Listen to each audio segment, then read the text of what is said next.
আমরা জি এর মানের পরিবর্তনের দুইটা কারণ নিয়ে আলোচনা করছিলাম। একটা হচ্ছে ভূপৃষ্ঠ থেকে একটা নির্দিষ্ট উচ্চতায় গেলে জি এর মানের কিভাবে পরিবর্তন হয়, তার জন্য ইকুয়েশন কি হয়, গ্রাফ কেমন হয় সেটা দেখছিলাম। আর একটা হচ্ছে ভূপৃষ্ঠ থেকে এইচ গভীরতায় জি এর মানের পরিবর্তনটা কেমন হয় এবং তার জন্য জি এর মানের ভ্যারিয়েশনটা গ্রাফটা সেটা কেমন হয় কেন্দ্র থেকে দূরত্বের সাপেক্ষে, সেটা আমরা আলোচনা করছিলাম। তো আজকে আমরা জি এর মানের পরিবর্তনের লাস্ট যে কারণটা সেটা নিয়ে আলোচনা করব। তো সেইটা হচ্ছে পৃথিবীর আহ্নিক গতির জন্য জি এর মানের পরিবর্তন। তাহলে খাতা কলম বের করে নোট করে ফেলো, পৃথিবীর আহ্নিক গতির জন্য জি এর মানের পরিবর্তন। পৃথিবীর আহ্নিক গতির জন্য জি এর মানের পরিবর্তন। এখন দেখো, পৃথিবীর আহ্নিক গতির জন্য জি এর মানের বিভিন্ন বিন্দুতে, পৃথিবী পৃষ্ঠের উপর বিভিন্ন বিন্দুতে জি এর মানের পরিবর্তন হয়। পৃথিবী তার নিজ অক্ষে ঘুরতেছে, একবার ঘুরে আসতে কতক্ষণ সময় লাগে? 24 ঘন্টা। তাহলে 24 ঘন্টায় এক পাক ঘুরে আসতেছে, এই গতিটাকে, নিজ অক্ষে এই ঘূর্ণন গতিটাকে বলা হচ্ছে আহ্নিক গতি। এখন এই আহ্নিক গতির জন্য পৃথিবী পৃষ্ঠের উপর বিভিন্ন বিন্দুতে জি এর মান বিভিন্ন রকম হয়। এই যে জি এর মান বিভিন্ন রকম হচ্ছে, জি এর মানের যে পরিবর্তনটা হচ্ছে, এটা কেন হচ্ছে এই কারণটা খুঁজে আমরা বের করব এবং তারপরে দেখব জি এর মান পরিবর্তন হয়ে সেই পরিবর্তিত জি এর মানটা কিভাবে নির্ণয় করা যায়। এখন এই যে পৃথিবী পৃষ্ঠের উপর বিভিন্ন বিন্দুর অবস্থান যদি আমরা নির্ণয় করতে চাই, তাহলে আমাদের অক্ষাংশ লাগে। যেমন আমরা যদি পৃথিবী পৃষ্ঠের উপর বিভিন্ন বিন্দুর অবস্থান বলি, তাহলে এই যে বিভিন্ন অক্ষাংশে বলি, যেমন 30 ডিগ্রি অক্ষাংশ, 23 ডিগ্রি অক্ষাংশ, 80 ডিগ্রি অক্ষাংশ, এরকম বিভিন্ন অক্ষাংশে বিভিন্ন বিন্দুর অবস্থান বলি। আমি কোনো একটা পয়েন্টে জি এর মানে পরিবর্তন বের করতে চাই, তাহলে সেই পয়েন্টটাকে আমি কিভাবে বলবো? সেই পয়েন্টটাকে এমন বলবো যে ঢাকা, রাজশাহী এভাবে বলবো না, আমি বলবো হচ্ছে অক্ষাংশ দিয়ে, যে এত ডিগ্রি অক্ষাংশে জি এর মান কত, এত ডিগ্রি অক্ষাংশে জি এর মান কত, এইভাবে আমি বলবো যে 23 ডিগ্রি 30 ডিগ্রি অক্ষাংশে জি এর মান কত। তাহলে অক্ষাংশ দিয়েই ব্যাপারটা আমি বুঝাবো। এখন তাহলে আমাদের জানতে হবে যে অক্ষাংশ কি। তো দেখো, পৃথিবী পৃষ্ঠের উপর কোনো একটা বিন্দুর অবস্থান নির্দিষ্ট করতে গেলে আমরা একটা কৌণিক স্থানাঙ্ক ব্যবস্থার সাহায্য নিই, যেটাকেই বলা হয় হচ্ছে দ্রাঘিমাংশ এবং অক্ষাংশ। এই কৌণিক স্থানাঙ্ক ব্যবস্থার প্রথম যে পয়েন্টটা, যেটাকে আমরা যেমন মনে করো যে সমতলে যদি কোনো একটা বিন্দুর অবস্থান নির্ণয় করি, কার্তেশীয় স্থানাঙ্ক ব্যবস্থা ব্যবহার করি না, এই যে এক্স অক্ষ ওয়াই অক্ষ, এক্স হচ্ছে ভুজ আর ওয়াই হচ্ছে কোটি। তো এখানে কৌণিক স্থানাঙ্ক ব্যবস্থা ব্যবহার করব। প্রথমটাকে বলা হবে হচ্ছে দ্রাঘিমাংশ এবং পরেরটাকে বলা হবে হচ্ছে অক্ষাংশ। তো দেখো ব্যাপারটা আমরা একটু বুঝাই আগে। এইটা হচ্ছে একটা সমতল, এক্স অক্ষ, এটা হচ্ছে ওয়াই অক্ষ। সমতলের উপর কোনো একটা বিন্দুর অবস্থান আমি নির্দেশ করতে চাই, বুঝাইতে চাই। তো তার জন্য এরকম দুইটা পয়েন্ট আমি নিই। এই যে একটা মনে করো যে 2 4, এরকম একটা পয়েন্ট আমি নিলাম। তাহলে এই যে 2, এটা হচ্ছে এর এক্স স্থানাঙ্ক, আর এটা হচ্ছে 4, এটা হচ্ছে এর ওয়াই স্থানাঙ্ক। তাহলে আমি এখান থেকে প্রথমে যাব 2 একক, তারপর এখান থেকে উপরের দিকে যাব 4 একক, এই পয়েন্টে কিন্তু আমি পৌঁছাই যাব। যদি আমি বলি 2 - 4, তাহলে ব্যাপারটা কি হবে? আমি প্রথমে এখান থেকে যাব 2 একক, তারপরে নিচের দিকে নামবো -4 একক, মানে 4 একক নামবো, তো এটা নিচের দিকে বলে -4। তাহলে এই যে পয়েন্টটা, এর স্থানাঙ্ক হচ্ছে 2 - 4। এই যে স্থানাঙ্ক ব্যবস্থা, অর্থাৎ ভুজ এবং কোটির মাধ্যমে এই যে স্থানাঙ্ক ব্যবস্থা কোনো একটা সমতলে, এটাকে বলা হচ্ছে কার্তেশীয় স্থানাঙ্ক ব্যবস্থা। এখন আমি তোমাকে বললাম, সাপোজ এইটা হচ্ছে একটা গোলক, এই গোলক পৃষ্ঠের উপর, এই গোলক পৃষ্ঠের উপর কোনো একটা বিন্দুর অবস্থান আমাকে নির্দেশ করে দাও। তো তুমি তখন এই কার্তেশীয় স্থানাঙ্ক ব্যবস্থা সমতলে যেটা আমরা ব্যবহার করি, এটা কি তুমি তখন ব্যবহার করতে পারবা? না, এটা ব্যবহার করতে পারবা না। কেন ব্যবহার করতে পারবা না? দেখো, আমি একটা কারণ বলি। খুব সহজ কারণ হচ্ছে, মনে করো আমি তোমাকে একটা গ্রাফ পেপার দিলাম, বা একটা র্যাপিং পেপার দিলাম, দিয়ে বললাম কি, যে একটা ফুটবল আছে, এই ফুটবলটাকে তুমি এই গ্রাফ পেপার দিয়ে বেশ ভালোভাবে মুড়ে দিবে। তুমি কি এটা পারবা? বেশ ভালোভাবে মুড়তে পারবা? এই গ্রাফ পেপার দিয়ে, একটা 4 কোণা গ্রাফ পেপার, এরকম একটা গ্রাফ পেপার দিয়ে যদি তুমি এটাকে মুড়তে যাও, তাহলে দেখবা কিছু কিছু জায়গায় ভাঁজ ভাঁজ পড়ে যাবে। তাহলে সেই ক্ষেত্রে এই তলটাকে, এই গলীয় তলটাকে তুমি এই স্থানাঙ্ক ব্যবস্থার সাহায্যে তখন প্রকাশ করতে পারবা। তাহলে দেখা যাবে কি, তোমার এরকম যদি গ্রাফ কাগজে ভাঁজ ভাঁজ পড়ে যায়, তাহলে কোনো একটা বিন্দুর অবস্থান তুমি খুঁজে পাইতে পারবা? তখন একটু ঝামেলা হবে না? তো এই কারণে দেখো, সমতলে আমরা যে স্থানাঙ্ক ব্যবস্থার ব্যবহার করি, বক্রতলে বা গলীয় তলে সেই স্থানাঙ্ক ব্যবস্থাটা আমরা ব্যবহার করতে পারি না। তাহলে তখন অবশ্যই আমাদের অন্য কোনো একটা স্থানাঙ্ক ব্যবস্থার সাহায্য নিতে হবে। তো সেই স্থানাঙ্ক ব্যবস্থাটাকে বলা হচ্ছে কৌণিক স্থানাঙ্ক ব্যবস্থা, যার প্রথম পয়েন্ট যেটা এখানে যেমন যেটা ভুজের কাজ করতেছিল সেটা তখন হবে দ্রাঘিমাংশ, আর পরের যেটা কোটির কাজ করতেছিল সেটা তখন হবে অক্ষাংশ। তো দেখো, আমি বেশ বড় সড়ো একটা পৃথিবী আঁকি। এই যে এটা হচ্ছে পৃথিবী, তো এই পৃথিবীর এইটা হচ্ছে মেরুরেখা আর এইটা হচ্ছে বিষুবরেখা। এখন তুমি একটা পৃথিবী গোলক যদি বাজার থেকে কিনে আনো, তুমি দেখতে পাবা যে এরকম দাগ কাটা থাকে, এরকম দাগ কাটা আছে। এটা হচ্ছে উত্তর মেরু, উত্তর মেরু, এটা হচ্ছে দক্ষিণ মেরু। এরকম দাগ কাটা আছে। এই যে দাগগুলো, এই দাগগুলো কিন্তু গোলাকার, এরকম আর কি, যে এইটা হচ্ছে পৃথিবী, এর এই যে এই একটা দাগ, এই একটা দাগ, এই একটা দাগ, এরকম দাগ কাটা আছে। কিন্তু আমি এক পাশ থেকে দেখতেছি তো, এই কারণে ওই পেছনের পাশটা দেখতে পাচ্ছি না, জাস্ট সামনের পাশটা আমি দেখতে পাচ্ছি। এরপরে এই মেরু থেকে মেরু, এদের এরকম সংযোগ রেখা টানা থাকে। এই যে উত্তর মেরু থেকে দক্ষিণ মেরু, দেখবা এরকম সংযোগ রেখা টানা থাকে।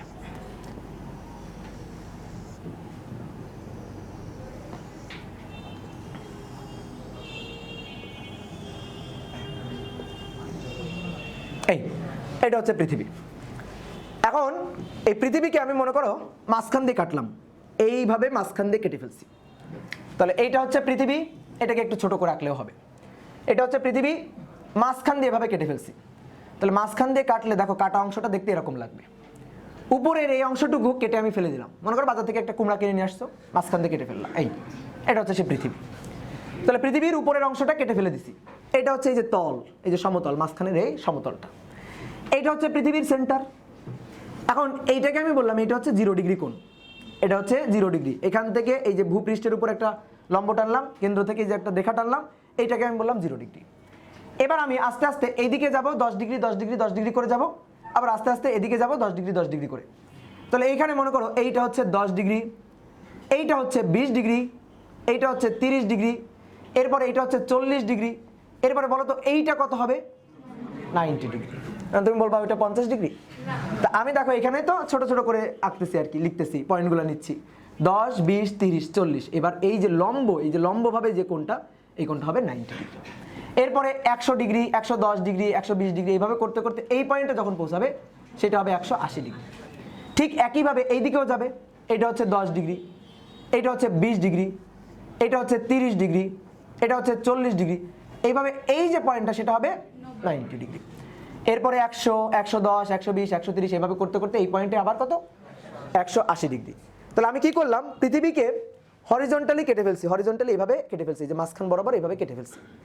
কেটে ফেলার পরে কেন্দ্র থেকে এই পয়েন্ট 0 ডিগ্রি। এবার আস্তে আস্তে দেখো হরিজন্টালি এইদিকে কৌণিক ডিসপ্লেসমেন্ট নিছি 10 ডিগ্রি 10 ডিগ্রি করে। এইদিকে এই যে 10 ডিগ্রি 20 ডিগ্রি 30 ডিগ্রি এইভাবে করে ঘুরে এই পর্যন্ত 180 ডিগ্রি। আবার এইদিকে 10 ডিগ্রি 20 ডিগ্রি 30 ডিগ্রি করে এভাবে ঘুরে এই পর্যন্ত হচ্ছে 180 ডিগ্রি। তো হরিজন্টাল প্লেনে এই যে আমি কোণগুলা নিছি এইগুলাকে বলা হচ্ছে দ্রাঘিমাংশ। তাহলে দ্রাঘিমাংশ দেখো একবার এদিকে আর একবার এদিকে। এখন আমি যদি তোমাকে বলি আমি 10 ডিগ্রিতে অবস্থান করতেছি, এই যে হরিজন্টাল প্লেনে এই যে কোণ আমি 10 ডিগ্রিতে অবস্থান করতেছি, তাহলে তুমি দুইটা পয়েন্ট পাবা। একটা পয়েন্ট হচ্ছে এইটা আর একটা পয়েন্ট হচ্ছে এইটা। এখন আমি তোমাকে নির্দিষ্ট করে বুঝাইতে চাই, তাহলে নির্দিষ্ট করে বুঝাইতে গেলে আমার এইভাবে বলতে হবে, দেখো এটা উত্তর এটা দক্ষিণ। তাহলে যদি এটা হয় পশ্চিম, এটা যদি পশ্চিম হয়, এটা হচ্ছে পৃথিবীর পূর্ব। তাহলে এইভাবে যদি কাটি তাহলে এই অংশটা চলে যাবে এই যে পূর্ব, আর এই অংশটা হবে হচ্ছে পশ্চিম। তাহলে আমি এবার বললাম যে আমি পূর্ব দিকে 10 ডিগ্রি আছি, তাহলে তুমি এই পয়েন্ট বুঝবা। যদি আমি বলি পশ্চিম দিকে আমি 10 ডিগ্রি ঘুরছি, তাহলে তুমি তখন এই পয়েন্ট বুঝবা। তাহলে এই যে কোন 10 ডিগ্রিতে আছি এটা নির্দেশ করার জন্য, এটা নির্দিষ্ট করে বলার জন্য আমার পূর্ব বা পশ্চিমের সাহায্য নেওয়া লাগছে। বুঝতে পারছো? আমার পূর্ব বা পশ্চিমের সাহায্য নেওয়া লাগছে।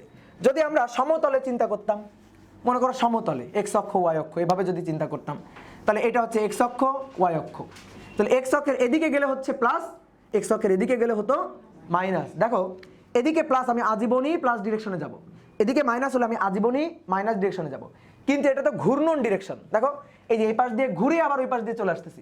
এই কারণে আমরা আর প্লাস মাইনাস বলবো না, আমরা বলবো এটা হচ্ছে পূর্ব দিকে ঘুরতেছি, এটা হচ্ছে পশ্চিম দিকে ঘুরতেছি। তাহলে এই যে পয়েন্টটা হরিজন্টালি এই যে 10 ডিগ্রি, এই যে পয়েন্টটা এটা হচ্ছে 10 ডিগ্রি পূর্ব দ্রাঘিমাংশ, আর এই যে পয়েন্টটা এটা হচ্ছে 10 ডিগ্রি পশ্চিম দ্রাঘিমাংশ। তাহলে হরিজন্টাল প্লেনে এই যে কৌণিক ব্যবস্থা, কৌণিক স্থানাঙ্ক ব্যবস্থাটা, এটাকে বলা হচ্ছে দ্রাঘিমাংশ। বোঝা গেল দ্রাঘিমাংশ কি? এখন তুমি দেখো তো পৃথিবী পৃষ্ঠের উপর সাপোজ এই পয়েন্টটা তুমি হরিজন্টাল কোণ দিয়ে বোঝাইতে পারবা? তুমি ওইখানে হরিজন্টাল কোণ দিয়ে পৌঁছাইতে পারবা? তুমি দেখো হরিজন্টাল কোণ দিয়ে পৌঁছাইলে এটা হচ্ছে 0 degree 10 degree 20 degree 30 degree 40 degree এইভাবে এই পর্যন্ত গিয়ে 90 ডিগ্রি, এই যে ঘুরে এই পর্যন্ত গিয়ে 90 ডিগ্রি। তোমার এই পয়েন্টে পৌঁছাইতে হবে। এই পয়েন্টে পৌঁছাইতে হলে তোমার এইভাবে উপরের দিকে উঠতে হবে না? এইভাবে উপরের দিকে উঠতে হবে না? তুমি যদি এইভাবে আসো 10 ডিগ্রি 20 ডিগ্রি করে 90 ডিগ্রি আসো, তুমি তো এখানে এসে বসে আসো, তোমার তো এখন এই পয়েন্টে পৌঁছাইতে হবে। তাহলে এই পয়েন্টে পৌঁছাতে গেলে তোমার উপরের দিকে যাইতে হবে। আমি যদি বলি এই পয়েন্টে তোমার আসতে হবে, তাহলে এখানে আসার পরে তোমার নিচের দিকে আসতে হবে। তাহলে এই যে উপরে যাইতে গেলে অর্থাৎ উত্তর দিকে যাইতে গেলে, নিচে যাইতে গেলে অর্থাৎ দক্ষিণ দিকে যাইতে গেলে তোমার ভার্টিক্যাল একটা কোণ লাগবে। এই ভার্টিক্যাল এই যে কোণটা পৃথিবীর কেন্দ্র থেকে, সেটাকে বলা হচ্ছে অক্ষাংশ। তো সেই ব্যাপারটা এখন আমরা আঁকি। তাহলে এইটা হচ্ছে পৃথিবী, দেখো এটা হচ্ছে পৃথিবী। এই পৃথিবীকে এবার এই মাঝখান দিয়ে ভার্টিক্যালি কাটবো। তাহলে মাঝখান দিয়ে ভার্টিক্যালি কাটলে পৃথিবী দেখতে হবে হচ্ছে এরকম। এই যে তখন পৃথিবীটা দেখতে হবে এরকম। এই অংশটুকুকে কেটে আমি ফেলে দিছি, এই অংশটুকুকে কেটে ফেলে দিছি বাইরে। তাহলে এইটা হচ্ছে পৃথিবীর সেন্টার, এটা হচ্ছে 0 ডিগ্রি। উপরের দিকে দেখো 10 ডিগ্রি 20 ডিগ্রি 30 ডিগ্রি এইভাবে করে এই যে পয়েন্ট, এটা কত 90 ডিগ্রি। আবার এরপরে 110 120 130 এভাবে এই পয়েন্ট যেটা 180 ডিগ্রি। নিচের দিকেও তাই 10 ডিগ্রি 20 ডিগ্রি 30 ডিগ্রি এইভাবে করে এই যে পয়েন্ট, এটা হচ্ছে 90 ডিগ্রি। এভাবে 100 110 120 130 করে এই পয়েন্টটা আবার 180 ডিগ্রি। এখন আমি যদি বলি উপরের দিকে 10 ডিগ্রিতে আসি, তাহলে সেটা হবে হচ্ছে উত্তর দিকে 10 ডিগ্রি। তাহলে এই ব্যাপারটা এটা হচ্ছে উত্তর, আর এই যে নিচের দিকের ব্যাপারটা এটা হচ্ছে দক্ষিণ। তাহলে এই পয়েন্টটা হচ্ছে 10 ডিগ্রি উত্তর অক্ষাংশ, আর এই পয়েন্টটা হচ্ছে 10 ডিগ্রি দক্ষিণ অক্ষাংশ। তাহলে এই যে ব্যাপারটা আমরা বুঝাইলাম এই চিত্রে, সেটা হচ্ছে অক্ষাংশ। এবার তুমি দেখো এটা দিয়ে তুমি পশ্চিম আর পূর্ব দিকে যাইতে পারবা। এই ক্ষেত্রে হয় এদিকে নয়তো এদিকে। আমার হাতের এই কোণই চিন্তা করো পৃথিবীর সেন্টার, পৃথিবীর সেন্টার। তাহলে 0 ডিগ্রি হচ্ছে এইটা, 10 ডিগ্রি 20 ডিগ্রি 30 ডিগ্রি কোন দিকে, পশ্চিম দিকে। এইভাবে এইভাবে গিয়ে ঘুরে 180 ডিগ্রি। আবার 0 degree 10 degree 20 degree 30 degree 90 degree. আবার এইভাবে 110 120 এভাবে করতে করতে 180 ডিগ্রি। তাহলে এটা কোন দিকে ঘুরতেছি, পূর্ব দিকে। এই যে পূর্ব দিকে ঘুরতেছি। তাহলে আমি দেখো হরিজন্টাল প্লেনে যদি যাই, তাহলে হয় পশ্চিমে যাব নয়তো পূর্বে যাব। আমি উপরে নিচে যাইতে পারবো? তাহলে উপরে নিচে যাওয়ার সময় তখন হচ্ছে আমার অক্ষাংশ। এবার উপরে কত ডিগ্রি সেটা বুঝাই দিবে হচ্ছে উত্তর অক্ষাংশ, নিচে কত ডিগ্রি এটা বুঝাই দিবে হচ্ছে দক্ষিণ অক্ষাংশ। তাহলে এই দুইটার সমন্বিত স্থানাঙ্ক ব্যবস্থাটা দিয়েই আমি কিন্তু পৃথিবীর উপর কোনো একটা পয়েন্টের অবস্থান নির্দিষ্ট করতে পারবো। দুইটার সমন্বিত অবস্থা, এটা দিয়ে পশ্চিম পূর্ব ঘুরতে পারবো, হরিজন্টাল প্লেনে দৌড়ায় বেড়াতে পারবো, আর এটা দিয়ে ভার্টিক্যাল প্লেনে আমি দৌড়ায় বেড়াতে পারবো। তাহলে এই দুইটা যদি একসাথে করি, তাহলে আমি যে কোনো জায়গায় পৃথিবীর যে কোনো পৃষ্ঠে যে কোনো অবস্থানে যাইতে পারবো। কথাটা বোঝা গেল? তাহলে এবার দেখো এই চিত্রে একটু খেয়াল করো, এটা ছিল 0 ডিগ্রি 10 ডিগ্রি 20 ডিগ্রি করে এদিকে। আবার একইভাবে এই যে এটা হচ্ছে 10 degree 20 degree 30 degree 40 degree dot dot dot, এটা কত 90 ডিগ্রি। ঠিক আছে, তাহলে এইটা হচ্ছে পূর্ব, এটা ছিল পশ্চিম। পূর্ব দ্রাঘিমাংশ পশ্চিম দ্রাঘিমাংশ। এবার আসো উপরে অক্ষাংশ। তাহলে এটা হচ্ছে 10 ডিগ্রি উত্তর অক্ষাংশ, 20 ডিগ্রি উত্তর অক্ষাংশ, 30 ডিগ্রি উত্তর অক্ষাংশ, 40 ডিগ্রি, এটা 90 ডিগ্রি। আবার নিচের দিকে 10 degree 20 degree 30 degree 40 degree 90 degree. এখন দেখো আমি যদি তোমাকে বলি যে একটা উড়োজাহাজ সাপোজ হারাই গেছে, কোন পয়েন্টে হারাই গেছে, 10 ডিগ্রি 20 ডিগ্রিতে হারাই গেছে। তুমি পৃথিবীর উপর কয়টা পয়েন্টে গিয়ে, মনে করো একটা রেস্কিউ টিম আমি ওখানে পাঠাবো, যে একটা উড়োজাহাজ মনে করো যে এই পয়েন্টে বিধ্বস্ত হয়েছে, একটা উড়োজাহাজ এই পয়েন্টে যে এত ডিগ্রি এত ডিগ্রি এত ডিগ্রিতে গিয়ে বিধ্বস্ত হয়েছে, এত ডিগ্রি দ্রাঘিমাংশ এত ডিগ্রি অক্ষাংশতে গিয়ে বিধ্বস্ত হয়েছে। তুমি কয়টা পয়েন্টে গিয়ে হাজির হবো বলো তো? 4টা পয়েন্টে। আমি যদি রেস্কিউ টিমকে এই কথাটা বলি, তাহলে তারা 4টা পয়েন্টে গিয়ে হাজির হবে। কিভাবে? প্রথমে 10 ডিগ্রি এদিকে যাবে, 10 ডিগ্রি এভাবে যাবে, তারপরে 20 ডিগ্রি উপরে এখানে উঠবে, 10 ডিগ্রি এদিকে যাবে, 20 ডিগ্রি এখানে উঠবে, 10 ডিগ্রি এদিকে যাবে, 20 ডিগ্রি এখানে, 10 ডিগ্রি এদিকে যাবে, 20 ডিগ্রি এখানে, 4টা পয়েন্টে গিয়ে। কিন্তু আমি যদি এইভাবে বলি, দেখো খেয়াল করো, এইভাবে যদি বলি যে 10 ডিগ্রি পূর্ব দ্রাঘিমাংশ 20 ডিগ্রি উত্তর অক্ষাংশ, এইভাবে যদি বলি, ঠিক আছে, পুদ্রা অ উ অ, এভাবে যে পূর্ব দ্রাঘিমাংশ উত্তর অক্ষাংশ, তাহলে এবার দেখো একটা পয়েন্টে গিয়ে হাজির হবে। আগে কেমন হচ্ছিল, এই যে এটা সেন্টার 10 ডিগ্রি 20 ডিগ্রি, এই একটা পয়েন্ট চিন্তা করে, যে কোনোই হচ্ছে পৃথিবীর সেন্টার, 10 ডিগ্রি 20 ডিগ্রি এই একটা পয়েন্ট, 10 ডিগ্রি 20 ডিগ্রি এই একটা পয়েন্ট নিচের দিকে, 10 ডিগ্রি 20 ডিগ্রি এই একটা পয়েন্ট নিচের দিকে। তাহলে এরকম 4টা পয়েন্ট। কিন্তু এবার দেখো এবার কয়টা, এবার কয়টা, 10 ডিগ্রি পূর্ব দ্রাঘিমাংশ, তাহলে পূর্ব দিকে যাবো, এটা হচ্ছে পূর্ব, 10 ডিগ্রি পূর্ব যাব, তারপরে এইভাবে এই যে ভার্টিক্যালি এইভাবে উঠবো হচ্ছে 20 ডিগ্রি উত্তর, এই যে উপরের দিকে উত্তর অক্ষাংশ। তাহলে তখন একটা পয়েন্টে গিয়ে হাজির হওয়া যাবে। বোঝা গেল ব্যাপারটা? তাহলে দেখো এই অক্ষাংশ এবং দ্রাঘিমাংশের সাহায্যে কোনো একটা পৃষ্ঠের মানে পৃথিবী পৃষ্ঠের উপর কোনো একটা বিন্দুর অবস্থান নির্দিষ্ট করা যায় এবং ওই অবস্থানে আমি জি এর মানটা বের করতে চাই। এটা হচ্ছে আজকের কাজ। তো এই যে জি এর মানটা বের করার জন্য অবশ্যই অক্ষাংশ দ্রাঘিমাংশ এই ব্যাপারটাকে আমাদের ভালো করে বুঝতে হবে এবং এটা বোঝার আরেকটা কারণ হচ্ছে জি এর মান অক্ষাংশ ভেদে চেঞ্জ হয়। অর্থাৎ তুমি উপরে না নিচে, উপরে গেছো নাকি নিচে গেছো, এর উপর ভিত্তি করে যে কোনটা সেটা অক্ষাংশ, এর উপর ডিপেন্ড করে জি এর মানটা চেঞ্জ হয়। বাট দ্রাঘিমাংশের উপর কিন্তু জি এর মানটা ডিপেন্ড করে না। আমরা যখন জি এর মানের পরিবর্তনের সূত্রটা দেখব তো সেখানে আমরা দেখতে পারবো যে জি এর মানের পরিবর্তনের সূত্রে জি এর মানের এই পরিবর্তনটা বের করতে গেলে এই যে অক্ষাংশ এই কোণটা আমাদের লাগে, দ্রাঘিমাংশ কোণটা আমাদের লাগে না। তো আমি একটা চিত্রে অক্ষাংশ দ্রাঘিমাংশ দুইটাকেই একই সাথে একটু বুঝাই দিতে যাচ্ছি। তো এটা হচ্ছে পৃথিবী, দেখো এইটা হচ্ছে হরিজন্টাল প্লেনটা, এই যে বিষুব রেখা হরিজন্টাল প্লেনটা, তো এইটা ছিল হচ্ছে 0 ডিগ্রি, এটা হচ্ছে পৃথিবীর সেন্টার। তাহলে এই দিকে এই যে হরিজন্টালি এই যে কোণটা, বলো এটা কি অক্ষাংশ না দ্রাঘিমাংশ? এই যে এটা হচ্ছে দ্রাঘিমাংশ, দ্রাঘিমাংশকে এটাকে আমরা থেটা দিয়ে প্রকাশ করি। এরপর আমি উপরে উঠতে চাই, উপরে এই পয়েন্টে যাইতে চাই। তাহলে এই পয়েন্টে যদি যাই তাহলে পৃথিবীর কেন্দ্রের সাথে আমি এই যে ভার্টিক্যালি যে কোণটা তৈরি করতেছি, এই যে পৃথিবীর কেন্দ্রের সাথে ভার্টিক্যালি এই যে কোণটা তৈরি করতেছি এই কোণটা হচ্ছে অক্ষাংশ, এটাকে বলা হয় ল্যামডা। অক্ষাংশকে আমরা ল্যামডা দিয়ে প্রকাশ করি। তাহলে থেটা হচ্ছে দ্রাঘিমাংশ, দ্রাঘিমাংশ আর ল্যামডা হচ্ছে অক্ষাংশ। তাহলে এই পয়েন্টের স্থানাঙ্ক যদি আমি কোণের মাধ্যমে লিখি তাহলে কিভাবে লিখব? এটা হচ্ছে থেটা, থেটা ল্যামডা। আগে আমরা কি এক্স ওয়াই দিয়ে লিখতাম না? তাহলে এবার কি লিখব? Theta lambda. হরিজন্টালি কতক্ষণ, ভার্টিক্যালি কতক্ষণ। তাহলে এই পয়েন্টে এই যে অক্ষাংশ দ্রাঘিমাংশের সাহায্যে ওই পয়েন্টের অবস্থান আমি নির্ণয় করতে পারবো এবং ওই পয়েন্ট অর্থাৎ ল্যামডা অক্ষাংশে জি এর মানটা কত হয়, জি এর মানের পরিবর্তনটা কেমন হয়, এটাই এখন আমরা একটু বের করতে চাই। তো প্রথমে আমরা আগে অক্ষাংশ দ্রাঘিমাংশ ব্যাপারটা ভালো করে বুঝে নিলাম। বলো কারো কোনো প্রশ্ন আছে কিনা? বুঝতে পারছি অক্ষাংশ দ্রাঘিমাংশ ব্যাপারটা ক্লিয়ার? তাহলে এবার একটু বোর্ডটা মুছি। আচ্ছা তোলো, আর হাতে একটা কম্পাস, ঠিক আছে? যে বৃত্ত আঁকি না কেন সেটা বৃত্তই হবে, ঠিক আছে? হ্যাঁ হ্যাঁ, আমি হাত দিয়ে যা আঁকাই তা বৃত্ত হয়ে যায়।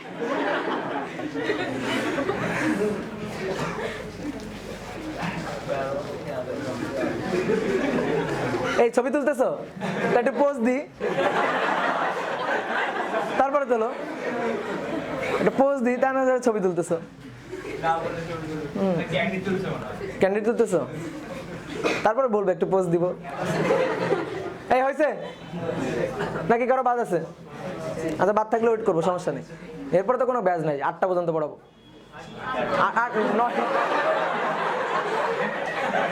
9টা পর্যন্ত পড়াবো, সমস্যা নেই, রিল্যাক্সে। বা তুমি কেমন আঁকলো ওটা, হাত দিয়ে আঁকছো? তাই তো ভাবে।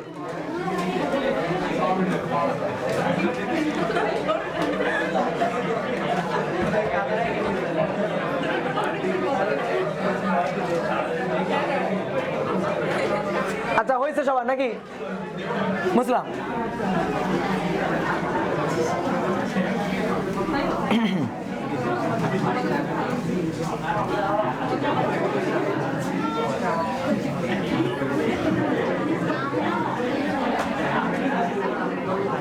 এই এবার আমার সাথে, এইবার আমার সাথে কথা, নিজেদের মধ্যে আর কোনো কথা নেই।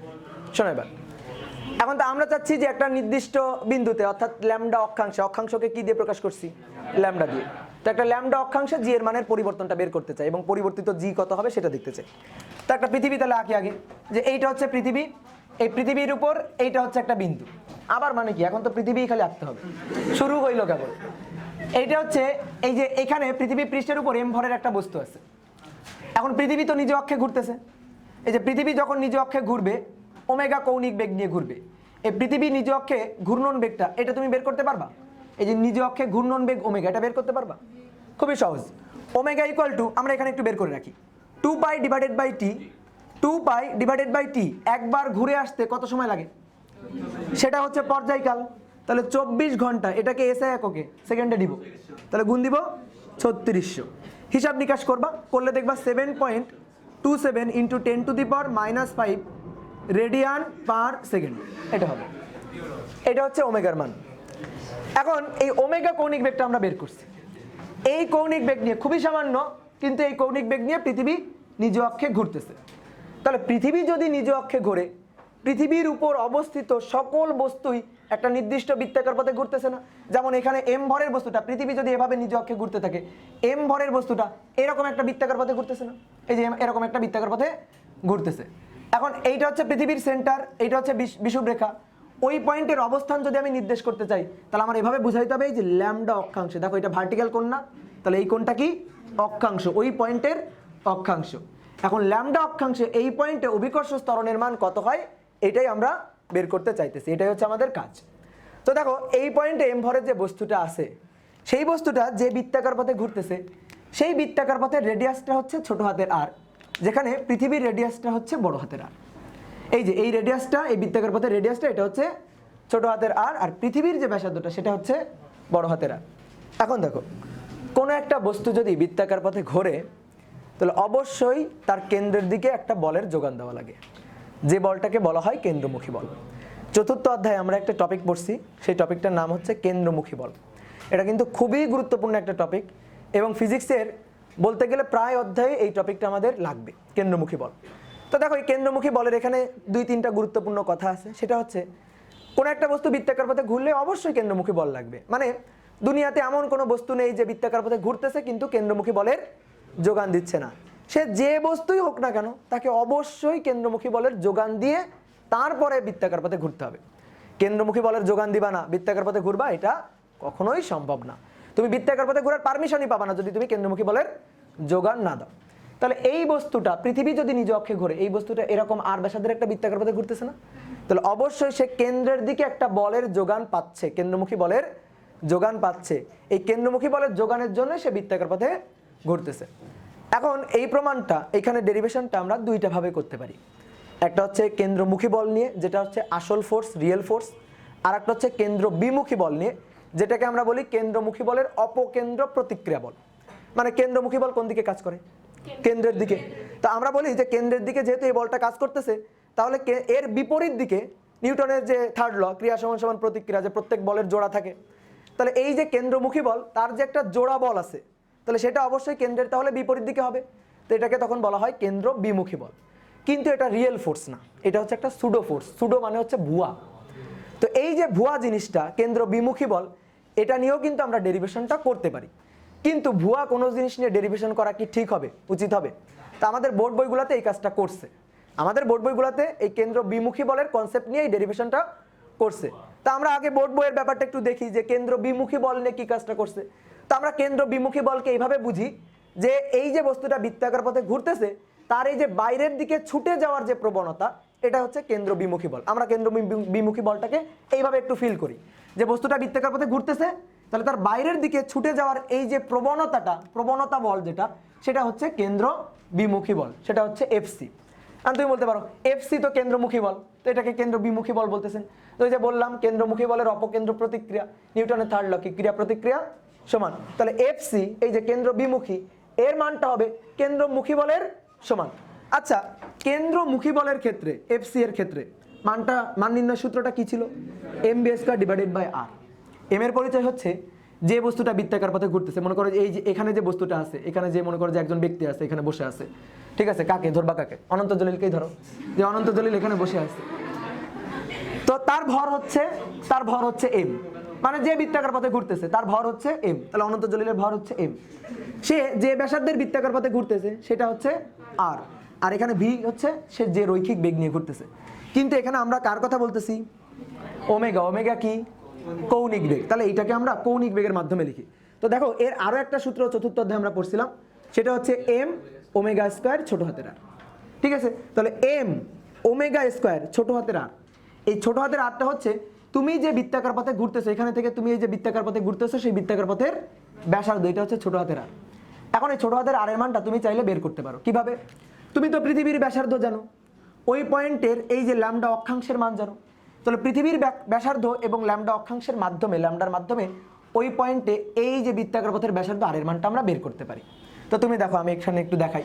এই যে একটা ত্রিভুজ, এই যে এই ত্রিভুজটার কথা চিন্তা করো। এই কোণটা ল্যামডা হলে এই কোণটাও তো ল্যামডা নাকি? তাহলে দেখো এই কোণটা ল্যামডা, তাহলে অবভিয়াসলি এই কোণটাও ল্যামডা। এইটা হচ্ছে আর, এইটা হচ্ছে ছোট হাতের আর। তাহলে এই কোণের কজ ল্যামডা আমি বলি, কজ ল্যামডা। তাহলে কজ ল্যামডা ইকুয়াল টু ভূমি বাই অতিভুজ।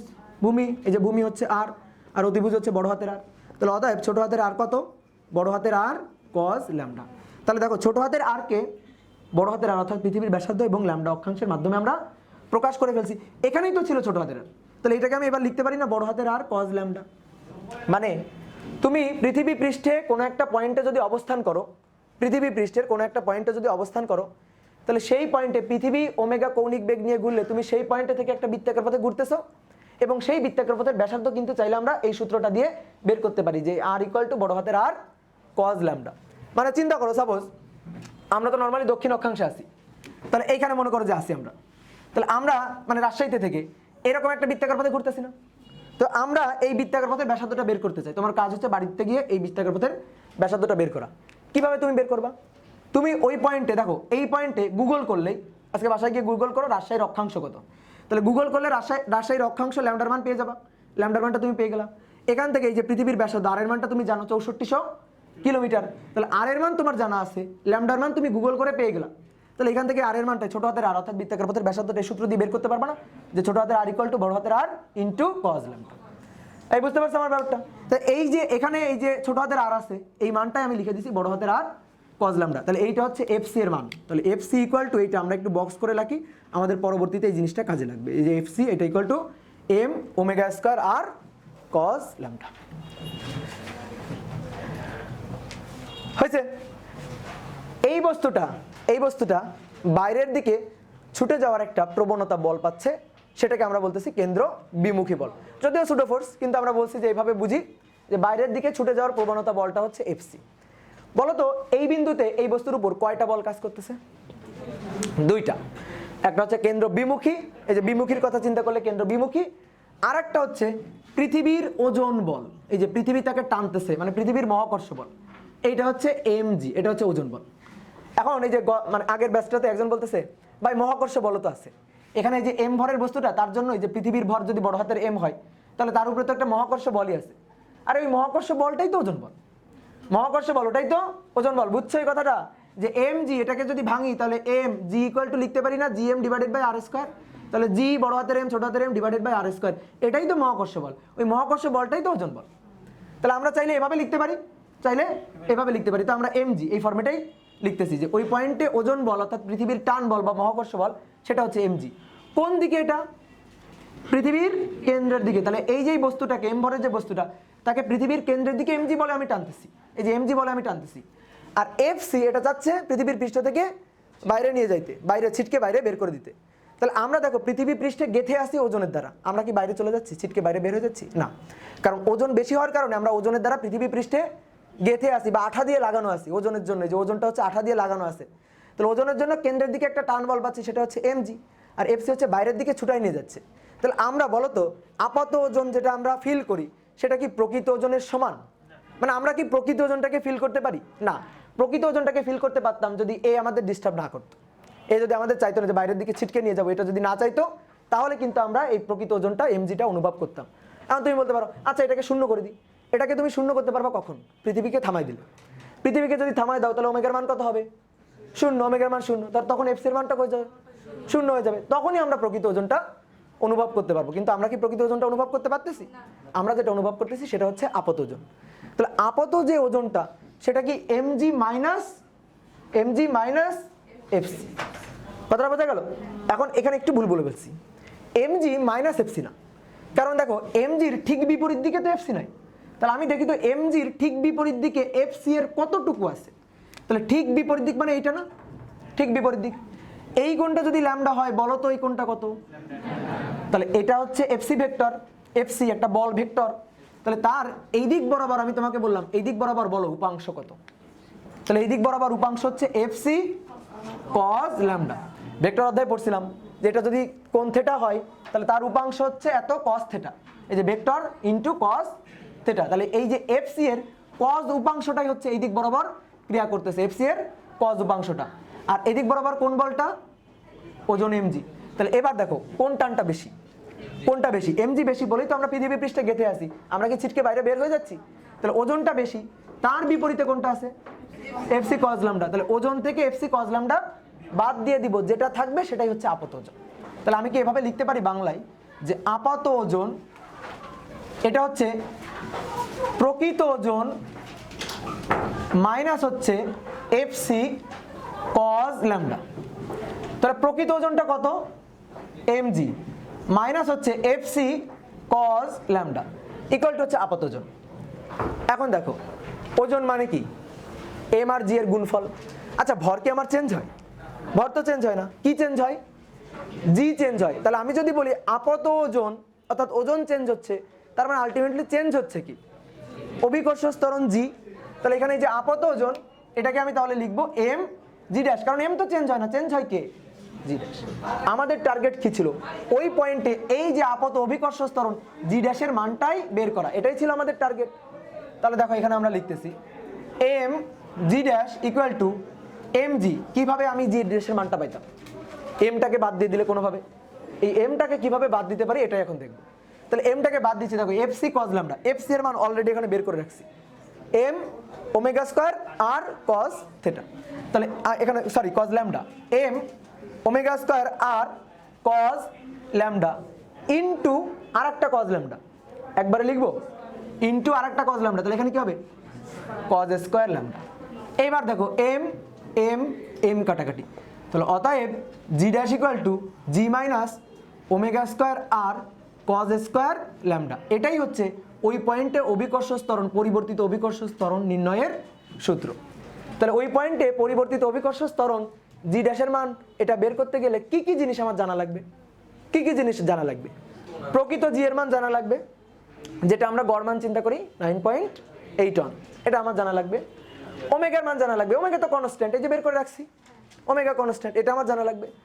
পৃথিবীর ব্যাসার্ধ জানা লাগবে, পৃথিবীর গড় ব্যাসার্ধ 6400 কিলোমিটার, এটাও আমি জানি। তাহলে দেখো এতটুকু কিন্তু সবার জন্য কনস্ট্যান্ট, পৃথিবী পৃষ্ঠের উপর প্রত্যেকটা পয়েন্টে কিন্তু জি ওমেগা স্কোয়ার আর এটা সেম। চেঞ্জ হবে কোনটা, এই যে ল্যামডার মানটা চেঞ্জ হবে, কোনটা, ল্যামডার মানটা। এক একটা বিন্দুতে অক্ষাংশের মান এক এক রকম। মনে করো ঢাকার অক্ষাংশ আমি জানি না কত, সে দ্যাট ঢাকার অক্ষাংশ যদি হয় 23 ডিগ্রি, রাজশাহীর যে অক্ষাংশ এটা মনে করো হলো 27 ডিগ্রি। তাহলে ল্যামডার মান চেঞ্জ হচ্ছে এবং সেই সকল পয়েন্টে ল্যামডার মান চেঞ্জ হওয়ার কারণে জি ড্যাশের মানটাও চেঞ্জ হয়ে যাচ্ছে, অভিকর্ষ ত্বরণ চেঞ্জ হয়ে যাচ্ছে। তো আমরা এই সূত্র ব্যবহার করে ওই পয়েন্টের অভিকর্ষ ত্বরণটা বের করতে পারবো, বুঝতে পারছো? তাহলে আহ্নিক গতির জন্য কেন আমরা বলতেছি যে আহ্নিক গতির জন্য এটা চেঞ্জ হচ্ছে, কেন বলতেছি আহ্নিক গতির জন্য, ল্যামডা অক্ষাংশ এটা তো বুঝলাম, আহ্নিক গতির জন্য কেন বলতেছি যে এই অভিকর্ষ ত্বরণটা চেঞ্জ হচ্ছে পৃথিবীর আহ্নিক গতির জন্য, এটাকে আমরা কেন বলতেছি, সূত্রের দিকে তাকাও, কি আছে, ওমেগা আছে। এই ওমেগা তো কৌণিক বেগ, যদি পৃথিবী থেমে থাকতো, যদি এর কোনো আহ্নিক গতি না থাকতো, তাহলে ওমেগার মানটা হইতো 0। তাহলে ওমেগার মান যদি 0 হয়, টোটাল পার্টটা 0, তাহলে তখন জি ড্যাশ ইকুয়াল টু কত হইতো, তাহলে তখন কি আর জি কমে যাইতো? এই যে এই পরিবর্তিত জিটা এটা প্রকৃত জি এর সমান হইতো। এই কারণে আমরা বলতেছি আহ্নিক গতির জন্য এটা চেঞ্জ হচ্ছে, বুঝতে পারছো কথাটা? তাহলে এই যে সূত্র দিয়ে আমরা ওই পয়েন্টে অভিকর্ষ ত্বরণ বের করতে পারবো, ক্লিয়ার? তো তোলো এটা।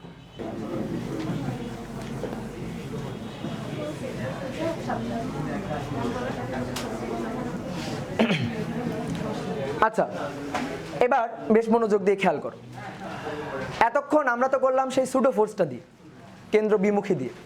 এটা তো করা আসলে উচিত হয়নি, কোনটা দিয়ে করা উচিত, কেন্দ্রমুখী দিয়ে করা উচিত। এই যে এখানে যেভাবে ক্যালকুলেশনটা করছিলাম, এটা তোমরা এই যে ইন্ডিয়ান সিলেবাসের যদি বই দেখো বা ইউরোপিয়ান কান্ট্রিগুলার যদি 12 ক্লাসের বা 11 ক্লাসের সিলেবাস দেখো, সেই বইগুলোতে কিন্তু এইসব ধানাই পানাই করা নাই। এগুলো এই যে বাংলাদেশের স্টুডেন্টের লেভেল বুঝে যে এরা সহজে খাইতে পারবে এটা, এই কারণে এটা দেওয়া আছে। কিন্তু আসলে এই জিনিসটা করা উচিত হয়নি, কারণ এই সুডো ফোর্স নিয়ে একটা ঠিকঠাক ডেরিভেশন তো প্রমাণ করা উচিত না। তাহলে আমাদের আসলে ঠিকঠাক শেখা উচিত। এখন ঠিকঠাক কীভাবে করা যাবে, কেন্দ্রমুখী বলের কনসেপ্টটা চিন্তা করলে। এই কেন্দ্রমুখী বল কোন দিকে ক্রিয়া করবে, পৃথিবীর কেন্দ্রের দিকে। তাহলে সেই কাজটা আমরা করি। এইটা হচ্ছে পৃথিবী, এই যে পৃথিবী, এই পৃথিবী পৃষ্ঠের উপর এটা হচ্ছে এম ভরের একটা বস্তু, ঠিক আছে? হ্যাঁ, এই সূত্রটা না, এই সূত্রটা ঠিক ছিল কিন্তু ভুলভাবে আসছিল। সূত্রটা ঠিক বানাইছি কিন্তু ভুলভাবে আসছে। আচ্ছা এই যে পৃথিবী ওমেগা কৌণিক বেগ নিয়ে ঘুরতেছে, আচ্ছা কথা বলো না, এটা হচ্ছে সেন্টার। এই পয়েন্টে এই যে কোণটা, এইটা হচ্ছে সেই ল্যামডা অক্ষাংশ। পৃথিবী যদি ঘোরে নিজ অক্ষে, তাহলে এই বস্তুটা এটাও আর ব্যাসার্ধের একটা বৃত্তাকার পথে ঘুরবে, এই যে বৃত্তাকার পথের ব্যাসার্ধ এটা হচ্ছে আর। এখন এখানে আমরা জানি যে কোনো একটা বস্তু বৃত্তাকার পথে ঘুরলে অবশ্যই তাকে কেন্দ্রমুখী বলের যোগান দিতে হবে, কেন্দ্রমুখী বলের যোগান ছাড়া সে বৃত্তাকার পথে ঘুরতে পারবে না, এটা হচ্ছে মেইন কথা। কেন্দ্রমুখী বলের যোগান দাও, বৃত্তাকার পথে ঘোরো, কেন্দ্রমুখী বলের যোগান দিচ্ছ না, বৃত্তাকার পথে তুমি ঘুরতে পারবা না, এটা হচ্ছে মেইন কথা। তাহলে এই বস্তুটা একে জিজ্ঞেস করো, এই যে এম ভরের বস্তুটাকে জিজ্ঞেস করো যে ও বৃত্তাকার পথে ঘুরতেছে কিনা, উত্তর হচ্ছে হ্যাঁ ও বৃত্তাকার পথে ঘুরতেছে। বস্তু কিভাবে বলবে? আচ্ছা অনন্ত জলিলটা চিন্তা করো, অনন্ত জলিল, ঠিক আছে, যে অনন্ত জলিল, অনন্ত জলিল তো বলতে পারবে, ঠিক আছে, তাহলে হ্যাঁ ও তো আবার সব অসম্ভবকে সম্ভব করে ফেলবে। আচ্ছা দেখো, ওকে যদি আমি জিজ্ঞেস করি বৃত্তাকার পথে ঘুরতেছে কিনা, ও বলবে হ্যাঁ ঘুরতেছে, তাহলে তখন আমি শিওর হয়ে যাবো যে বৃত্তাকার পথে যেহেতু ঘুরতেছে অবশ্যই কেন্দ্রের দিকে সে একটা বলের যোগান দিয়েই ঘুরতেছে। এই যে কেন্দ্রের দিকে বলটা, কেন্দ্রের দিকে এই যে বলটা, এটাই হচ্ছে কেন্দ্রমুখী বল এফসি। এখন এটাকে দেখো আমি খুব ছোট করে আঁকছি, এই কেন্দ্রমুখী বলটা এখানে কিন্তু খুবই সামান্য, এই কারণে দেখো এই যে ভেক্টরটাকে ছোট করে আঁকা হয়েছে। এর উপর আর কোনো বল কি কাজ করতেছে? হ্যাঁ ওজন, অবশ্যই ওজন কাজ করতেছে। তাহলে সেই ওজনটা কাজ করতেছে কোন দিকে? পৃথিবীর কেন্দ্রের দিকে, এটা হচ্ছে ওজন বল এমজি। এখন খেয়াল করো, কেন্দ্রমুখী বলের কনসেপ্টে যখন আমি পড়াই তখন বলছিলাম এমনি এমনি কেন্দ্রমুখী বল তৈরি হয় না। ওই ক্ষেত্রে যে বস্তুটা বৃত্তাকার পথে ঘুরতেছে ওই ক্ষেত্রে এমন কোনো না কোনো বল থাকবে যে বলটা কেন্দ্রমুখী বলের যোগান দিবে। সেটা হতে পারে ঘর্ষণ বল, সেটা হতে পারে সুতার টান বল, সেটা হতে পারে মহাকর্ষ বল, তড়িৎ বল, এরকম যে কোনো বলই হতে পারে। তো এই ক্ষেত্রে কেন্দ্রমুখী বলের যোগান দিবে। এখন আমি দেখব এখানে এই বস্তুর উপরে আর কোনো বল আছে কিনা, দেখতেছি হ্যাঁ ওজন বল আছে। তাহলে এই বস্তুটাকে কেন্দ্রমুখী বলের যোগান দিতে হলে কে দিবে? তাহলে ওজন দিবে। তাহলে ওজনটা হচ্ছে এমজি, তাহলে তার একটা অংশ হচ্ছে কেন্দ্রমুখী বলের যোগান দিবে। এখন পুরাটুকু কি দিবে? ওজনের পুরাটুকু কি কেন্দ্রমুখী বলকে দিয়ে দিবে? পুরাটুকুই যদি কেন্দ্রমুখী বলকে দিয়ে দিত তাহলে আমি আর ওজনহীন, মানে ওজন ওর অনুভব করতাম না, আমি তখন ও নিজেকে ওজনহীন অনুভব করতাম, ঠিক আছে, এটা হচ্ছে কথা। তো দেখো এই ব্যাপারটা আমি একটু বুঝাই। এখানে এই যে প্রকৃত ওজন, এটা হচ্ছে এমজি, এটা হচ্ছে প্রকৃত ওজন। এই প্রকৃত ওজন এমজি, এই হচ্ছে কেন্দ্রমুখী বলের যোগান দিবে। ধরো এর ভান্ডারে এর পকেটে আছে হচ্ছে 500 টাকা ধরলাম আমি। এবার এ কেন্দ্রমুখী বলের যোগান দিবে, এফসি এর যোগান দিবে। এফসি ইকুয়াল টু হচ্ছে এম ওমেগা স্কয়ার আর, আমি এই সূত্রটা লিখলাম। এখন মনে করো যে কেন্দ্রমুখী বলের যোগান লাগবে হচ্ছে 200 পরিমাণ, 200 টাকা লাগবে, 200 একক লাগবে। তাহলে এ এমনি এমনি তো তৈরি হবে না, কেউ না কেউ ওকে যোগান দিবে। তো ওর এই যে 200 পরিমাণ লাগবে, এ কার কাছ থেকে টেনে নিয়ে আসবে? এই যে ওজন এমজির কাছ থেকে টেনে নিয়ে আসবে। তাহলে এমজির ভান্ডারে আছে কত? ও তখন এখান থেকে 200 টেনে নিয়ে আসলো। তাহলে এবার এমজির ভান্ডারে কি আর 500 থাকলো? তাহলে এমজির ভান্ডারে তখন থাকলো কত? 300। তাহলে সেটা কি আর ওজন? প্রকৃত ওজন। তাহলে সেটা কেমন ওজন? আপাত ওজন। তাহলে এইটা হচ্ছে আপাত ওজন, আপাত ওজন। এই আপাত ওজন যেটা, সেটাকে আমরা বলতেছি এম জি ড্যাশ। আপাত ওজন মানে এম এর তো চেঞ্জ নাই, তাহলে চেঞ্জ কার? জি এর, তাহলে সেইটা হচ্ছে জি ড্যাশ। এইবার দেখো তুমি প্র্যাকটিক্যালি একটা কথা চিন্তা করো, যদি এমন হয় পৃথিবীর কৌণিক বেগটা বাড়তে থাকে, পৃথিবী ঘুরতেছে, কৌণিক বেগটা বাড়তেছে, বাড়তে থাকলে তুমি নিজেকে হালকা অনুভব করতে থাকবা নাকি ভারী অনুভব করতে থাকবা? হালকা অনুভব করবে। এটা কিন্তু কমন সেন্স অ্যাপ্লাই করলে আমরা বুঝি যে পৃথিবীর কৌণিক বেগ যদি বেড়ে যায় তাহলে মনে হবে যেন হালকা হয়ে যাচ্ছি। আর এইভাবে কৌণিক বেগ বাড়তে বাড়তে বাড়তে বাড়তে একটা সময় দেখা যাবে যে পৃথিবী পৃষ্ঠের উপর প্রত্যেকটা বস্তুই ছিটকে ছিটকে বাইরে বের হয়ে যাচ্ছে, পৃথিবীকে টাটা বিদায় পৃথিবী বলে চলে যাচ্ছে, এরকম ঘটনা ঘটবে। এটা আমরা প্র্যাকটিক্যাল সেন্স দিয়ে বুঝতে পারতেছি, আমাদের সেন্স দিয়ে এই জিনিসটা বুঝতে পারতেছি, কমন সেন্স অ্যাপ্লাই করে বুঝতে পারতেছি। ম্যাথমেটিক্যালি দেখি তো ঘটনাটা সত্যি কিনা। এই যে ওমেগার মানটা, ঘূর্ণন বেগ বাড়ানো মানে কি? ওমেগার মানটা বাড়া। ওমেগার মান যদি বেড়ে যায় এফসি এর মান বাড়বে। এফসি এর মান যদি বেড়ে যায় তাহলে এখানে আরো বেশি লাগবে। ধরো যে এখানে 400 লাগবে, এই 400 কার কাছ থেকে আনবে? ওই যে প্রকৃত ওজন এমজি, ওর ভান্ডার থেকে আনবে, ওর ভান্ডারের দিকে নজর দিবে, ওখান থেকে টেনে নিয়ে আসবে 400 টেনে নিয়ে আসলো। তাহলে ওর ভান্ডারে কি আর 300 থাকলো? এবার কত থাকলো? 100। তাহলে দেখো আপাত ওজন আগে ছিল 300, এখন হলো কত? তাহলে ওমেগা বাড়ার ফলে কেন্দ্রমুখী বল বেশি লাগছে, ওজন থেকে টেনে নিয়ে আসছে, তাহলে আপাত ওজন আরো কমে গেছে, তাহলে হালকা। এখন মনে হবে হালকা হয়ে গেছি। তাহলে এভাবে মনে করো আরো বেড়ে গেল, আরো বেড়ে গেল। এখানে হয়ে গেল হচ্ছে এবার 500, ঠিক আছে, ওমেগার মান বেড়ে গেল, এফসি এর মান হয়ে গেল এবার 500। ওর ভান্ডারে কত? সম্পূর্ণটুকু টেনে নিয়ে আসলো, থাকলো কত? 000। থাকলো কত এবার? 0। এবার আর এই ভান্ডারে কিছু আছে? নাই। তাহলে আমার মনে হবে যে আমার আর কোনো ওজন নাই, হালকা। ঠিক আছে, এবার মনে করো পৃথিবী পৃষ্ঠের উপর উড়ে বেড়াইতে পারবো, খুব সহজে উড়ে বেড়াইতে পারবো। এবার একটা জিনিস চিন্তা করো, যদি এরকম হয় ওমেগার মান আর সামান্য একটু বাড়াই দেওয়া হয়, সামান্য একটু, তাহলে এখানে এই যে 501 লাগবে, কিন্তু ওর ভান্ডারে কত ছিল?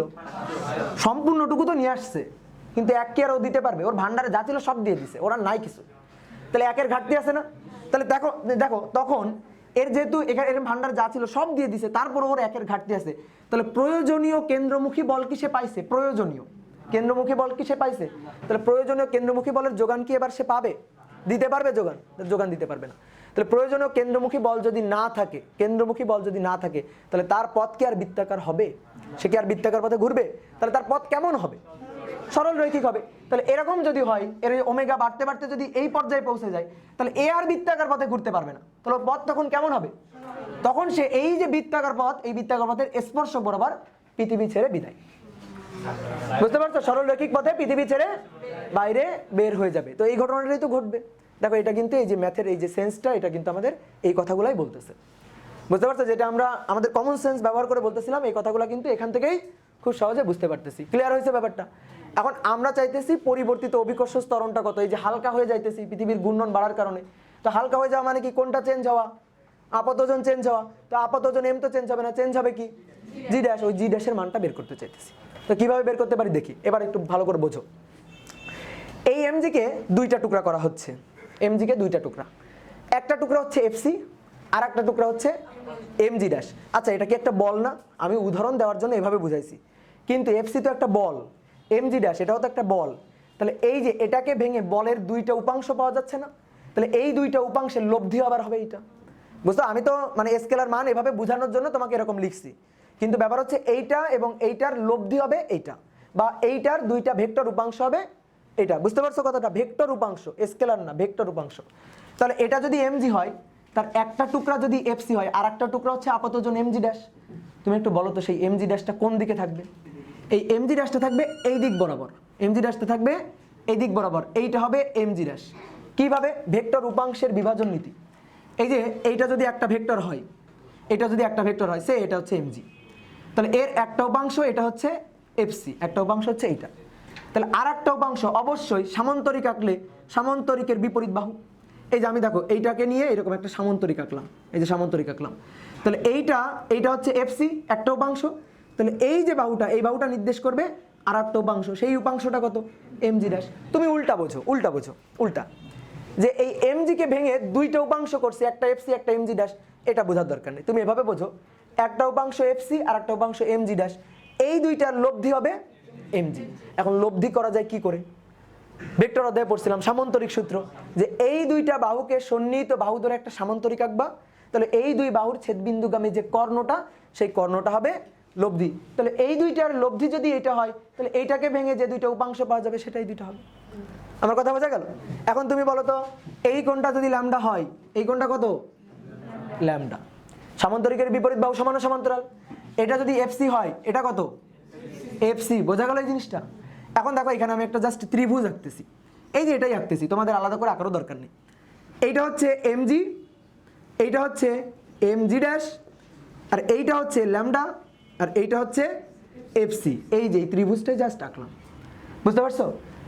এখন ত্রিভুজের একটা সূত্র আমাদের ছিল, জানা ছিল। সূত্রটা হচ্ছে এরকম, যে এই যদি একটা ত্রিভুজ হয়, এর এই কোণটা এ, এই কোণটা বি, এই কোণটা সি, এ কোণের বিপরীত বাহু ছোট হাতের এ, বি কোণের বিপরীত বাহু ছোট হাতের বি, আর সি কোণের বিপরীত বাহু ছোট হাতের সি।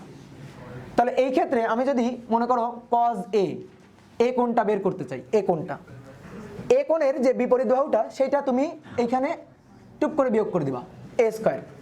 বাদ বাকি কোণটা থাকলো সি আর বি, এখানে লিখবা বি স্কয়ার সি স্কয়ার, নিচে লিখবা 2bc। তাহলে আমি দেখো মুখে মুখে বলতেছি, যদি cos b হতো minus B square A square plus C square divided by 2ac। Clear? বুঝতে পারছি? এখন আমি যদি তোমাকে বলি এই ত্রিভুজে cos ল্যামডা সূত্রটা লেখো, তাহলে তুমি বলো cos ল্যামডা সূত্র কি লিখবো? cos ল্যামডা কি লিখবো? এটুকু চাইলে লিখতে পারো, না হলে নাই। cos ল্যামডা বিপরীত বাহু কোনটা? Minus M G dash. এইবার তোমরা কেউ ডেরিভেশনটা লিখবা না, বোর্ডে দেখো আমি কয়েকটা লাইন গ্যাপ দেবো, তো লিখতে গেলে তারপর দেখবা যে বুঝবা না বাসায় গিয়ে, যে এক লাইন থেকে আরেক লাইনে ভাইয়া কেমনে আসলো। এই কোণের বিপরীত বাহুটা কি? mg ড্যাশ, তাহলে mg ড্যাশের বিয়োগ করে দিছি। বাদ বাকি দুইটা হচ্ছে mg তার বর্গ fc তার বর্গ 2 mg fc, এই সূত্রটা লিখলাম। কোনাকুনি গুণ করে দাও, একবারে কোনাকুনি গুণ করব। 2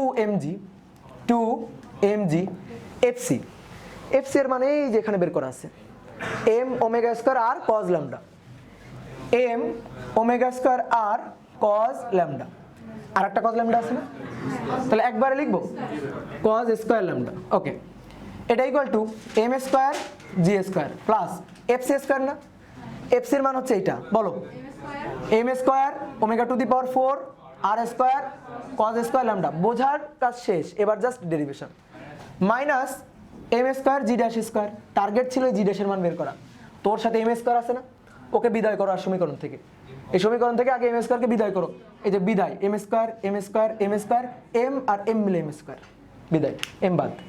এটারই তো মান বের করতে চাই, এটাকে দেখো মাইনাস আছে, এটাকে ধরে এই পাশে নিয়ে আসো, ধরে এই পাশে নিয়ে আসলে plus g dash square equal to এখানে কি আছে g স্কয়ার প্লাস এখানে কি আছে omega to the power 4 r square cos square lambda, এইটাকে ওই পাশে নিয়ে যাও, minus 2 g omega square r cos square lambda. এখন দেখো ওমেগার পাওয়ার কত, এখানে 4, ওমেগার যে মানটা আমরা বের করছিলাম, এই যেখানে আসো, ওমেগার যে মানটা বের করছিলাম 10 two the power -5, 10 two the পাওয়ার -5 অনেক কম, এর উপরে যদি 10 টু দি পাওয়ার -5 তার উপরে যদি মানে পাওয়ার যদি 4 নেওয়া হয়, ওমেগাকে যদি টু দি পাওয়ার 4 করা হয়, তাহলে এইটা অনেক ক্ষুদ্র হয়ে যাবে না, এই যে ওমেগা টু দি পাওয়ার 4 এটা জিরোর খুবই কাছাকাছি, এটা তো গত ক্লাসেও বলছিলাম, তাহলে এটা যদি জিরোর খুবই কাছাকাছি হয়, তার সাথে যদি r square cos square lambda দুনিয়াদারি যাই গুণ হোক না কেন, এটা কত হবে, খুবই কাছাকাছি, জিরোর খুবই কাছাকাছি, বুঝতে পারছো? বাসায় গিয়ে হিসাব করে দেখো যে জিরোর পরে কতগুলা জিরো আছে, মানে 0 পয়েন্ট তারপরে কতগুলা জিরো আছে, তো এটাকে আর নেওয়ার দরকার আছে, বাদ, ওখানে ফেলে দাও।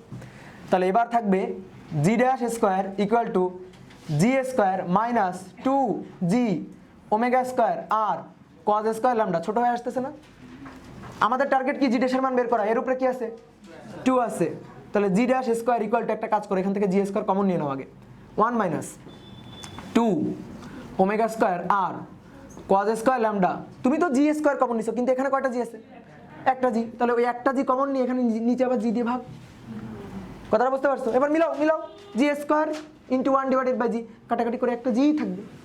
এখন তোমার কাজ ছিল কি g ড্যাশের মান বের করা, তাহলে এবার দেখো এখানে আমি একটা লাইন গ্যাপ দিচ্ছি, বর্গমূল করব, g ড্যাশের মান বের করতে চাই, রুট করব, তাহলে যে রুট করলে এটা মুছে যাবে, রুট করলে এটাও মুছে যাবে, এখন এর উপরে পাওয়ার তো ছিল 1, তাহলে রুট এইটা, তো সেই রুটকে এভাবে লিখতেছি হাফ, বুঝতে পারছো? রুটকে এভাবে লিখলাম, এটা হচ্ছে হাফ। এবার g ড্যাশ এইটা ইকুয়াল টু g 1 মাইনাস এই যে এইটা টু দি পাওয়ার সামথিং।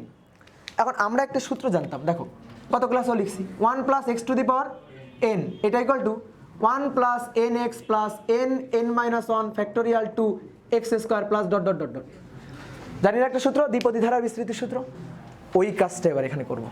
দেখো এখানে সূত্রে কি আছে প্লাস, এখানে কি আছে মাইনাস, তাহলে আমরা একটা কাজ করি, চিন্তা করি, মনে মনে চিন্তা করি, এখানে প্লাস আছে, তাহলে এইটা এই যে এইটুকু, এই পুরো এইটুকুকে ধরি x, এইটুকুকে ধরি n, এবার সূত্র বসাই খালি দেখে তাহলে g 1 প্লাস nx, n এর মান কত হাফ, x এর মান কত minus 2 omega square r cos square lambda divided by plus dot dot dot dot dot. এবার দেখো 2 আর 2 কাটাকাটি, ঠিক আছে, অতএব g ড্যাশ ইকুয়াল টু, একবারে লিখি, g এর সাথে 1 গুণ করলে g, এই যে মাইনাস মাইনাস g কাটাকাটি, তাহলে omega square r cos square lambda, এই হচ্ছে সেই কাঙ্ক্ষিত সূত্র, এটা হচ্ছে ভূপৃষ্ঠের ওই পয়েন্টে অভিকর্ষ ত্বরণের মান নির্ণয়ের সঠিক সূত্র। এখন দেখা যাচ্ছে কি কাকতালীয়ভাবে আগে যেভাবে করছিলাম ওই সূত্র আর এই সূত্র একই রকম। এখন কথা হচ্ছে সূত্রের ডেরিভেশন তুমি কেমনে করলে ওটা তার দরকার নেই, এবার হচ্ছে চুপি চুপি কথাবার্তা, কি দরকার, কি দরকারটা কি, সূত্রটা দরকার, এই হচ্ছে সেই সূত্র, ঠিক আছে, এই হচ্ছে সেই সূত্র। এবার তোমরা একটু বোর্ডে থাকো, একটা প্রশ্নের উত্তর দিবা, দেখি তোমাদের মধ্যে কেউ উত্তর দিতে পারো কিনা। আমরা জানতাম যে আমরা পৃথিবীর কেন্দ্রের দিকে আকর্ষিত হই, এটা জানতাম না যে পৃথিবীর কেন্দ্রের দিকেই আমরা আকর্ষিত হই। তুমি এবার একটু চিন্তা ভাবনা করে বলো তো, আসলেই কি আমরা পৃথিবীর কেন্দ্রের দিকে মানে পুরাপুরি পৃথিবীর কেন্দ্রের দিকে আকর্ষিত হই? একটু ভাবনা চিন্তা করে বলো। তাহলে যদি না হই তাহলে কোন দিকে আকর্ষিত হই? এই যে চিত্রের দিকে থাকো। যদি পৃথিবী না ঘুরতো তাহলে আর আমার এই কেন্দ্রমুখী বলের যোগান দেওয়া লাগতো না, তাহলে ওজন ওজনই থাকতো, ওজন আর আপত ওজন হতো না। তাহলে তখন আমি কেন্দ্রের দিকে আকর্ষণটা অনুভব করতাম। কিন্তু পৃথিবী তো ঘুরতেছে, তাহলে কেন্দ্রমুখী বলের যোগান দেওয়া লাগতেছে। তাহলে কেন্দ্রমুখী বলের যদি যোগান দেওয়া লাগে, কেন্দ্রমুখী বলের যদি যোগান দেওয়া লাগে, তাহলে এমজি তো আর প্রকৃত এমজি নাই, চেঞ্জ হয়ে গেছে, সেটা হয়ে গেছে এমজি ড্যাশ। এই এমজি ড্যাশটা ভেক্টর যোগের ত্রিভুজ বিধি মতে বা সামান্তরিক বিধি মতে এই এমজি ড্যাশ কি আর কেন্দ্রের দিকে কাজ করতেছে? কেন্দ্র থেকে কিছুটা সরে কাজ করতেছে না?